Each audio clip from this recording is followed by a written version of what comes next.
क्या आपकी दोस्ती होने ना होने से किसी को फर्क पड़ता है? हो सकता है कुछ लोग को फर्क पड़ता हो, लेकिन दुनिया में एक ऐसा देश है जिसकी दोस्ती होने से मिलियन डॉलर का फायदा है और दोस्ती टूटने से मिलियन डॉलर का नुकसान भी है। नमस्कार, मैं अज्जू भैया आपका स्वागत करता हूं एल्डोराडो में। आज बात करने जा रहा हूं दुनिया की सबसे महंगी दोस्ती के बारे में। सही सुन रहे हैं आप, दुनिया की सबसे महंगी दोस्ती किसकी? डोनाल्ड ट्रंप और एलन मस्क की। He's going to go into orbit soon. Okay. Yeah. No, he's going to go to Mars. He's going to fly on his. At some point. Huh? Yeah. Is in I mean, they always ask me, like, do you want to die on Mars? And I say, well, yes, but not on impact. Starlink is in 100 countries. This is going to be hard. I feel like I'm interviewing two brothers here. Donald Trump इस समय America के राष्ट्रपति हैं। उन्होंने 2024 नवंबर में Republican party से चुनाव जीता और अमेरिका के राष्ट्रपति बने। ये इनका दूसरा टर्म था जब डोनाल्ड ट्रंप अमेरिका के राष्ट्रपति बने।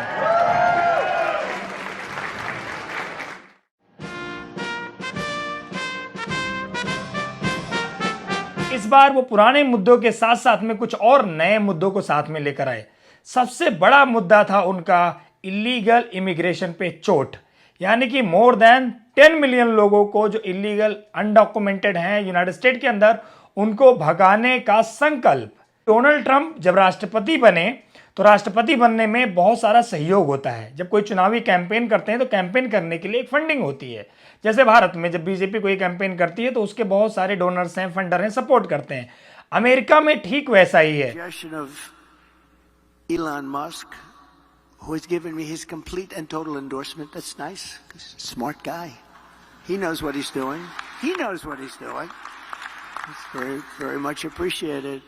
I will create a government efficiency commission tasked with conducting a complete financial and performance audit of the entire federal government and making recommendations for drastic reforms. We need to do it.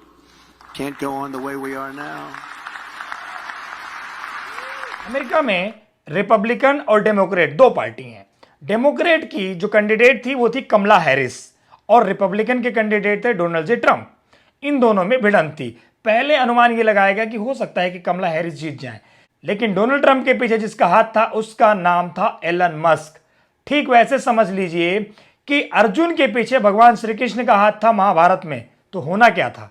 वही होना था जिसके पीछे श्री कृष्ण का हाथ हो, यानी जो ताकतवर समृद्ध हो।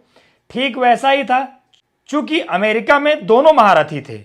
डोनाल्ड ट्रंप एक बहुत बड़े रियल्टर थे, यानी कि वो पहले से उनका रियल एस्टेट का बिजनेस था। ट्रंप टावर के नाम से पूरी दुनिया में विख्यात हैं वो, और वो रियल एस्टेट में उनके पिताजी भी थे और उसी व्यापार में डोनाल्ड जे ट्रंप भी थे। बहुत बड़ी कंपनी है, फ्लोरिडा उनका घर माना जाता है, वर्चस्व है उनका। चुनाव के दौरान बहुत सारे बयान डोनाल्ड ट्रंप के विवादास्पद आते हैं, जहां पर वो हेतियन को बोलते हैं कि हेतियन यहां पर आते हैं, they are eating a dogs. इसके ऊपर काफी मीम भी बना था। They're eating the dogs, eat the cat, eat the cat, eat the cat, eat the cat, eat the cat, eat the cat, eat the cat, eat the cat। लेकिन साथ साथ में उनके ऊपर अटैक भी होते हैं। फ्लोरिडा के अंदर उनके ऊपर अटैक होता है जब वो गोल्फ कोर्स में होते हैं, खेलने के लिए गए होते हैं, उनके ऊपर अटैक हो जाता है, पर वो बाल बाल बच जाते हैं। उससे पहले भी एक बार उनके ऊपर अटैक हो चुका था चुनावी कैंपेन में। They see something that said, take a look at what happened.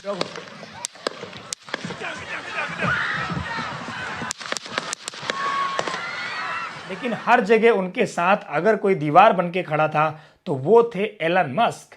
Elon Musk ने फंडिंग से, मेंटली सपोर्ट और कैंपेन के जरिए हर तरीके से डोनाल्ड जे ट्रंप को सपोर्ट किया।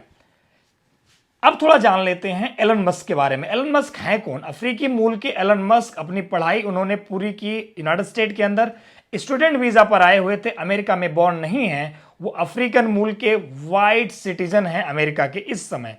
एलन मस्क अपना स्पेस एक्स एक रिसर्च सेंटर है और सैटेलाइट सिस्टम है उनके पास। एलन मस्क की कंपनी स्पेस एक्स लोगों के सपने पूरे करती है। सपने इन द सेंस कि चांद की यात्रा कराती है, स्पेस की यात्रा कराती है।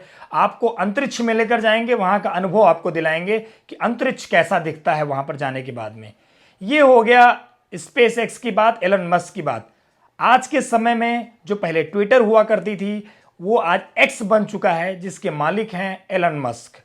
इन्होंने दुनिया की सबसे बड़ी वाईफाई सैटेलाइट सिस्टम भी स्टार्ट किया एलन मस्क ने, जो आज अमेरिका और कुछ अन्य देशों में भी सर्विसेज दे रही हैं। नवंबर 2024 में चुनावी परिणाम की घोषणा होती है जिसमें डोनाल्ड ट्रंप को विजयी घोषित किया जाता है, लेकिन एक बफर टाइम होता है। नवंबर से लेकर जनवरी तक के बीच में, यानी सत्ता का स्थानांतरण। 20 जनवरी 2025 को अपने ऑफिस में बैठते हैं, ओवल ऑफिस यूनाइटेड स्टेट में। ऑफिस में बैठते ही धड़ाधड़ एग्जीक्यूटिव ऑर्डर पे साइन करने शुरू कर देते हैं। एग्जीक्यूटिव ऑर्डर थोड़ा समझ लीजिए। एग्जीक्यूटिव ऑर्डर वही होता है जिसके ऊपर राष्ट्रपति को अधिकार होता है कि वह खुद से फैसला ले सके। कुछ ऐसे भी एग्जीक्यूटिव ऑर्डर होते हैं जिसमें सुप्रीम कोर्ट की परमिशन की जरूरत होती है, लेकिन बहुत सारे एग्जीक्यूटिव ऑर्डर ऐसे भी होते हैं जिसमें राष्ट्रपति को किसी की परमिशन की जरूरत नहीं है, वो खुद में स्वायत्त इतनी हिम्मत रखता है कि वो ऐसे एग्जीक्यूटिव ऑर्डर को साइन कर सके। इसमें से एक यही है इलीगल इमिग्रेशन को भेजना।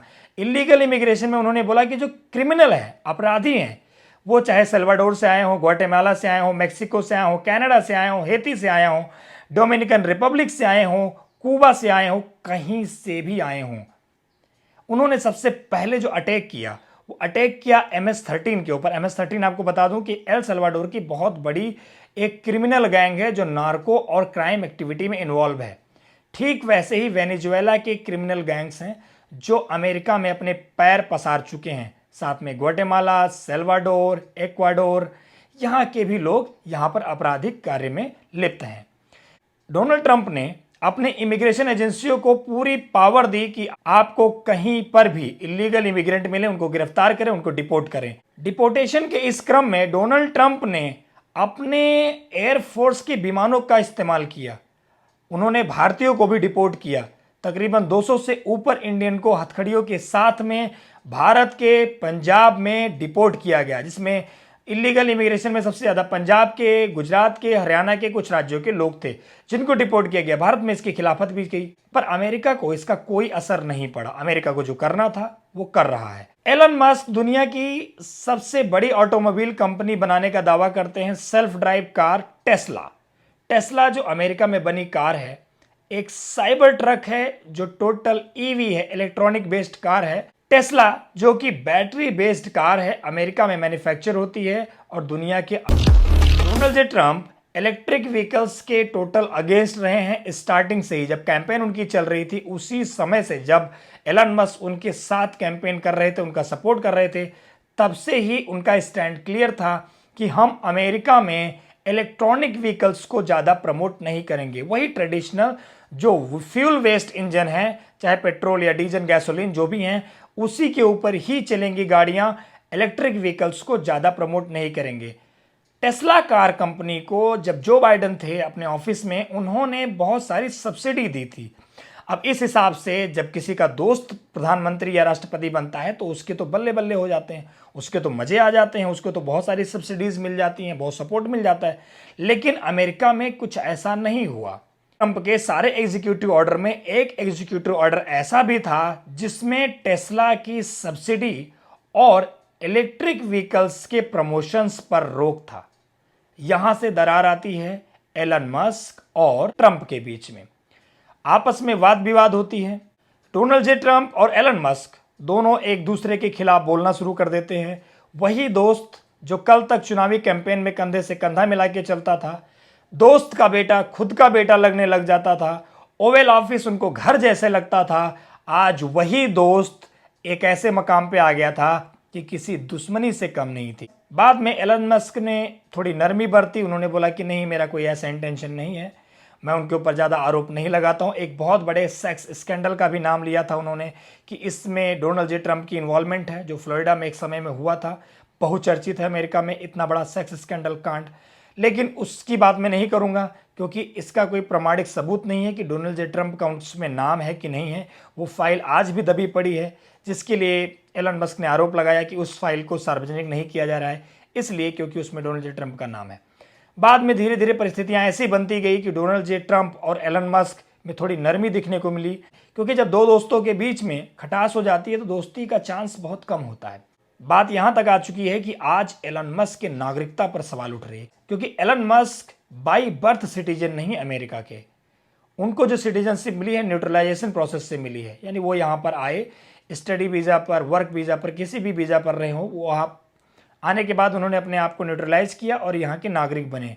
उनका यहाँ जन्म नहीं हुआ, जन्म इन द सेंस कि जन्म सिद्ध अधिकार होता है किसी का नागरिक बनने के लिए। लेकिन अब अगर मैं उस पर भी आऊँ तो आज वो भी विवादों के घेरे में हुआ है। अमेरिका का 14वां अमेंडमेंट जो उनका कॉन्स्टिट्यूशन है वो कहता है कि कोई भी व्यक्ति अमेरिका की धरती पे अगर जन्म लिया है तो उसको जन्म सिद्ध अधिकार है अमेरिका का नागरिक बनने के लिए। इससे कोई लेना देना नहीं है कि उसके पिता कौन है, उसकी माता कौन है, उनकी नागरिकता कौन है, उनका धर्म कहाँ है, वो कैसे हैं कैसे नहीं है, अपराधी हैं सामान्य नागरिक हैं, कोई भी फर्क नहीं पड़ता है। इस पर उनको अमेरिका का संविधान अधिकार देता है कि किसी भी व्यक्ति इंसान का अगर अमेरिका की धरती पर जन्म हुआ है तो वह अमेरिकी नागरिक है। लेकिन इस कानून को डोनाल्ड ट्रंप चुनौती दे रहे हैं और चुनौती का आधार क्या है कि यह कानून बनाया गया था स्लेव के लिए, जो उस समय में अफ्रीका से स्लेव्स को लेके आया गया था अमेरिका के अंदर काम करवाने के लिए, उनके जो बच्चे जन्म लेते थे उनके लिए अधिकार बनाया था। आज के समय में यह अधिकार का दुरुपयोग हो रहा है। इस बार वो सत्ता में आने के बाद में उनका अग्रेशन कुछ ज़्यादा ही स्तर पर चला गया। उन्होंने सिर्फ इमिग्रेशन के खिलाफ क्रैकडाउन नहीं किया, उन्होंने इंटरनेशनल ट्रेड पे वॉर किया, यूएस एड बंद कर दिया और यहाँ तक कि उन्होंने पनामा और ग्रीनलैंड जैसे देशों को धमकाया भी। पनामा कनाल जो किसी समय में अमेरिका ने बनाया था, ये पूरी बात सच है, लेकिन आज वो पनामा की टेरिटरी का हिस्सा है, पनामा के अधीन है। यहाँ तक उन्होंने धमकाया कि क्यों ना पनामा कनाल को वापस छीन लिया जाए क्योंकि उसमें चाइनीज का इन्वॉल्वमेंट ज़्यादा है। उन्होंने ग्रीनलैंड को धमकी दिया, जो कनाडा से आगे ग्रीनलैंड की एक ज़मीन है जो डेनमार्क का हिस्सा आता, उसको धमकी दिया कि क्यों ना ग्रीनलैंड को खरीद लिया जाए। वर्ल्ड डेमोग्राफी को चेंज करने के पूरे मूड में है डोनाल्ड जे ट्रंप। 2025 का ये जो साल चल रहा है, अभी देखने में आएगा कि क्या क्या होने वाला है अमेरिका में। बहुत सारे लोगों के ऊपर, माइग्रेशंस के ऊपर क्रैकडाउन चल रहा है, H1B वीज़ा वालों के ऊपर क्रैकडाउन चल रहा है। अमेरिका ये चाहता है अमेरिका में ग्रेट अगेन बनाया जाए। ग्रेट अगेन कैसे कि यहाँ पर इस सोइल के जो रियल लोग हैं सिर्फ उनकी वैल्यू हो, जो माइग्रेशन करके आते हैं, जो माइग्रेट होके यहाँ पर आ रहे हैं, उनको दूसरे दर्जे का नागरिक समझा जाए। आपका इसके ऊपर क्या विचार है, अपना कमेंट में जरूर राय दें। मिलते हैं अगले एपिसोड में, तब तक के लिए नमस्कार।